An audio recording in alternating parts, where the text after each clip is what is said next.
ॐ सोमनाथाय नमः। ॐ मल्लिकार्जुनाय नमः। ॐ महाकालेश्वराय नमः। ॐ ओंकारेश्वराय नमः। ॐ वैद्यनाथाय नमः। ॐ भीमशंकराय नमः।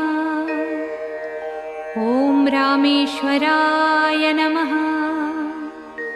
ॐ नागेश्वराय नमः। ॐ विश्वेश्वराय नमः।